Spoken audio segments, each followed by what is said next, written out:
નમસ્કાર વિદ્યાર્થી મિત્રો. તો આજનો આપણો વિષય છે શિક્ષણમાં સંકલન પરની નીતિ માર્ગદર્શિકા યુનેસ્કો 2009. તો હવે નીતિ માર્ગદર્શિકાના કેટલાક મુદ્દાઓ વિશે જોઈશું. જેમાંનો પ્રથમ મુદ્દો છે બધા બાળકો શીખી અને વિકસી શકે તેવી ખાતરી. યુનેસ્કોએ આંતરરાષ્ટ્રીય શિક્ષણ અને સાંસ્કૃતિક બાબતોને લઈને કામ કરે છે. આમ તો તે સંયુક્ત રાષ્ટ્ર સંઘની એક શાખા જ છે.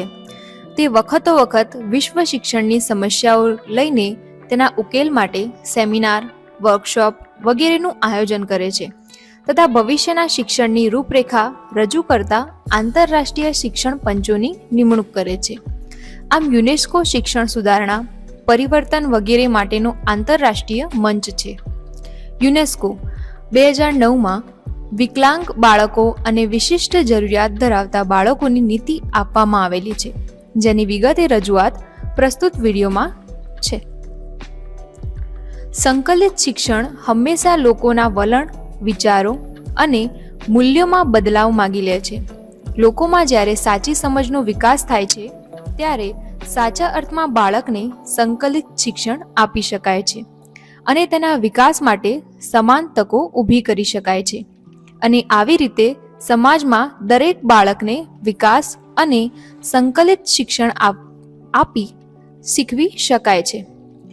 યુનેસ્કોની નીતિના ભાગ 2માં દર્શાવ્યા મુજબ શિક્ષણમાં સંકલન પૂરું પાડવા માટે વિકલાંગ અને અશક્ત બાળકોની સામાન્ય બાળકોને શિક્ષણ આપતી સંસ્થાઓમાં પ્રવેશ આપવામાં આવે અથવા તેમના માટે શિક્ષણની સમાન તકો ઊભી થાય તેવી વ્યવસ્થા ઊભી કરવામાં આવે, જેથી તમામ બાળકો સમાન રીતે શીખી શકે અને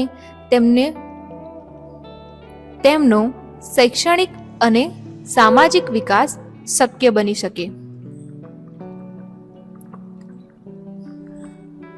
શિક્ષણમાં સંકલન આપવા માટે બાળકોને સમાન રીતે વિકાસ કરવા માટે યોગ્ય અભ્યાસક્રમ અને તેના અભ્યાસક્રમ માટેનું માળખું તૈયાર કરવા માટેની ભલામણ કરવામાં આવી છે.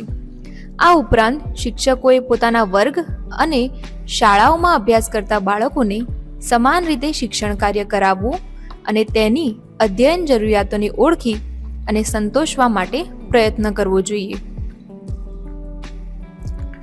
શિક્ષણમાં સંકલન પૂરું પાડવા માટે શૈક્ષણિક આયોજન કરવું, સમાજ, વાલીઓ અને તાલીમ આપતી સંસ્થાઓએ બાળકોના વિકાસ માટે યોગદાન પૂરું પાડવું જોઈએ.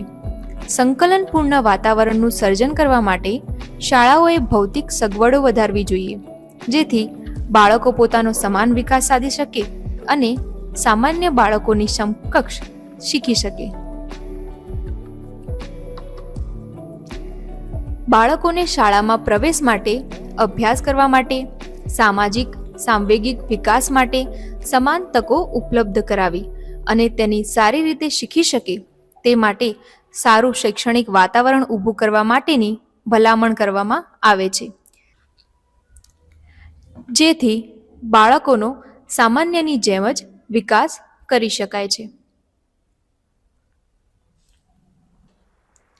તો મિત્રો, આપણે આ મુદ્દા અને ચર્ચામાંથી શીખ્યા કે વિકલાંગ અને અશક્ત બાળકોને સામાન્ય બાળકોને શિક્ષણ આપતી સંસ્થાઓમાં પ્રવેશ આપવામાં આવે અથવા તેમના માટે શિક્ષણની સમાન તકો ઊભી થાય એવી વ્યવસ્થા ઊભી કરવામાં આવે તો બાળકો સમાન રીતે શીખી શકે છે અને એમનો શૈક્ષણિક અને સામાજિક વિકાસ શક્ય બની શકે છે.